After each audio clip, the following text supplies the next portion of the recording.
नमस्कार, श्री गणेशाय नमः।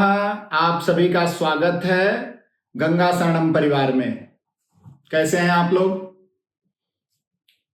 बड़ी महत्वपूर्ण जानकारियों के साथ आज मैं उपस्थित हुआ हूं, इसलिए कि काफी समय से बहुत सारे लोगों के फोन आते रहते हैं कि गुरुजी हम तो फला जगह गए थे और हमने पितृ शांति कराया। आजकल बहुत सारे बच्चों के फोन आते हैं जो परेशान है, जिनकी कुंडली में पितृ दोष है या जो किसी पितृ बाधा या अन्य बाधाओं से, वायवीय भौतिक उपद्रवों से पीड़ित हैं। उनके बहुत सारे फोन आते हैं या लोग मिलने भी आते हैं, तो उनकी शिकायत रहती है कि महाराज जी हमने एक पितृदोष की शांति कराया था। पूछने पर बता नहीं पाते हैं ठीक से। जैसे पूछा जाए कि कहाँ कराया था, कैसे कराया था, कुछ बताओ कि ठीक से कराया भी था कि नहीं।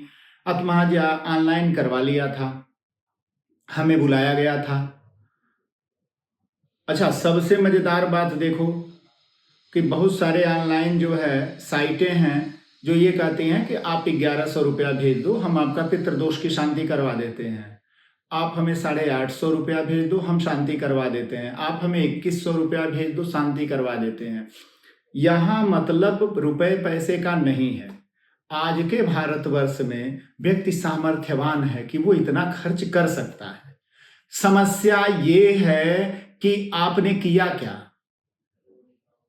पितृदोष जो है एक बहुत ही ऐसा दोष है जिससे इस संसार में जन्म लेने वाला प्रत्येक प्राणी अगर वो सही तरीके से नहीं कर पाता है उसका, तो उसका ऋण लेके जाता है और आता है। ये चीजें लगी रहती हैं। आपको इससे बचना है, क्योंकि अगर आप ऐसी जगहों पर जाते हैं जहां आपने 2100 दे दिया, 800 दे दिया, 1000 दे दिया, 1100 दे दिया।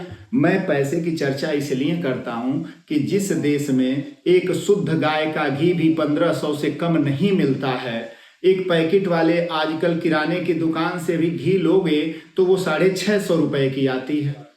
तो जिस देश में 650 रुपए में घी आती हो, उस देश में 850 में आप पितरों की शांति कैसे करवा सकते हो? ये तो फ्रॉड हुआ ना। और आप गए तो करने क्या गए थे? आपने तो पार्टिसिपेट करके आ गए वहां से, और सिर्फ यही करना था।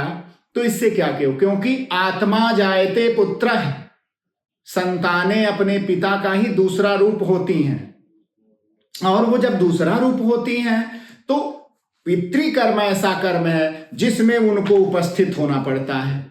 जैसे भगवान राम स्वयं जाते हैं पितृदोष की शांति के लिए। देवी सीता का प्रकरण आता है, आप सुने होंगे। गंगा पुत्र भीष्म स्वयं जाते हैं, युधिष्ठिर इत्यादि स्वयं जाते हैं, महाराज परीक्षित स्वयं जाते हैं, अथवा आपने देखा होगा बहुत लोग स्वयं जाते हैं। आपसे अच्छे तो विदेशी हैं, वो अमेरिका से, कनाडा से चल के आते हैं। बड़े बड़े एनआरआई हैं जो चल के आते हैं और हरिद्वार जाते हैं, गया जी जाते हैं, काशी जाते हैं, जाके करा के आते हैं, क्योंकि उन्हें विश्वास है संपूर्ण प्रक्रिया पर।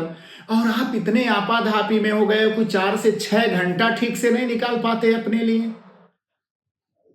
प्रकरण का मूल कारण यह है कि आप पितृदोषों की शांति भी करा रहे हो, धन भी खर्च कर रहे हो, फिर भी अशांत हो और शांति नहीं हो पा रही है। इसमें दोष किसको दे रहे हो? आप ज्योतिषी को दोष दोगे। अरे यार, इन्होंने तो काल सर्पयोग बताया था, पितृदोष बताया था, नागदोष बताया था, पाप कर्तरी दोष बताया था, मैंने तो करा दिया, धन भी खर्च कर दिया, फिर मेरा कोई फायदा नहीं हुआ। इसलिए नहीं हुआ कि आपने मन से किया ही नहीं। श्रद्धावाप्नोति इति श्राद्ध, श्राद्ध कर्म श्रद्धा के आधार पर टिका होता है। और जब वो टिका होता है तो यह ध्यान रखिए कि आपको विश्वास पूर्वक करना चाहिए कि हम अपने पितरों का कार्य कर रहे हैं, हमारे अतृप्त पितृगण प्रसन्न होंगे, कल्याण होगा, ये निश्चित है। तो उसमें होता क्या है कि जातस्य ध्रुवो मृत्युर ध्रुवम जन्मम मृतस्य च, जिसका जो संसार में जन्म लेता है उसकी मृत्यु निश्चित है, और जिसकी मृत्यु निश्चित है उसका जन्म निश्चित है। तो इसलिए पुनर्जन्म होता है, लेकिन ये निश्चित नहीं है कि आप फिर मनुष्य होगे कि नहीं होगे, क्योंकि 84 लाख योनियां हैं, 4 लाख प्रजातियां तो मनुष्यों की ही हैं। तो इस प्रकार आप किस में जा रहे हो? आप कृमि हो रहे हो, अंडज, उद्भज, श्वेतज, जरायुज, कौन सी योनि में जा रहे हो? जड़ योनियां हैं, वृक्ष इत्यादि की योनियां हैं, समुद्र में योनियां हैं, सारे जगह फैले हुए हैं जीवात्माएं। आप किस योनि में गए ये न मैं जानता हूं, कोई जानता है, कोई जानता ही नहीं इसको। जब जानते नहीं है तो हमारे पास आधार क्या है? तो महाजनाजे गतानि पंथा एकः सद विप्रा बहवः वदन्ति। महाभारत इत्यादि ऐतिहासिक ग्रंथ, गरुड़ पुराण इत्यादि प्रसिद्ध पुराण, विष्णु पुराण हो गया, रामायण हो गया, ये जो महत्वपूर्ण पुराण है, अग्नि पुराण है, नारद पुराण है, श्रीमद् भागवत में भी कई बार इसका उल्लेख मिलता है। तो यहाँ जो उदाहरण मिलते हैं ये हमारे लिए एक उदाहरण है। दूसरा वेद शुक्ल यजुर्वेद, ऋग्वेद में बहुत ऐसी ऋचाएं प्राप्त होती हैं जो पितरों के निमित्त हैं।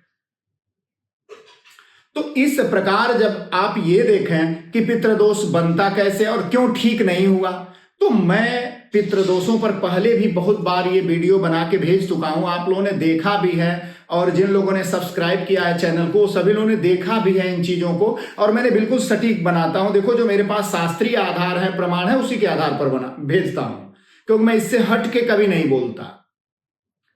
मैं चाहता हूं कि धर्म ही फले फूले और धर्म की ही रक्षा हो।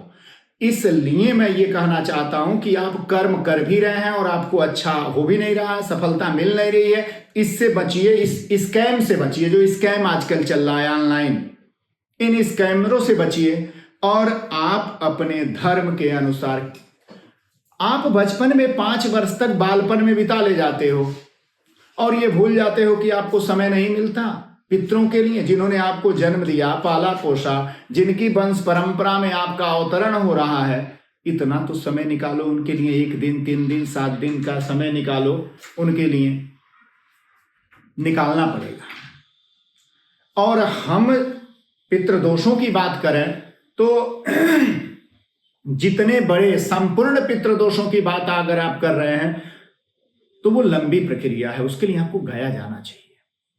लेकिन अगर आप किसी भी सात्विक राजस तामस भौतिक उपद्रव में हैं, अथवा आपके संबंधी जनकाल मृत्यु इत्यादि के शिकार हो गए हैं, घर पे कोई काम ठीक से नहीं हो रहा है, बार बार बीमारियां घर को छोड़ ही नहीं रही हैं, बार बार पानी का स्रोत खराब हो रहा है, बच्चों के तरक्की में बाधाएं आ रही हैं, शिक्षा क्षेत्र प्रभावित है, दाम्पत्य जीवन प्रभावित है, और सबसे महत्वपूर्ण आज की जो समस्या है संतान क्षेत्र प्रभावित है।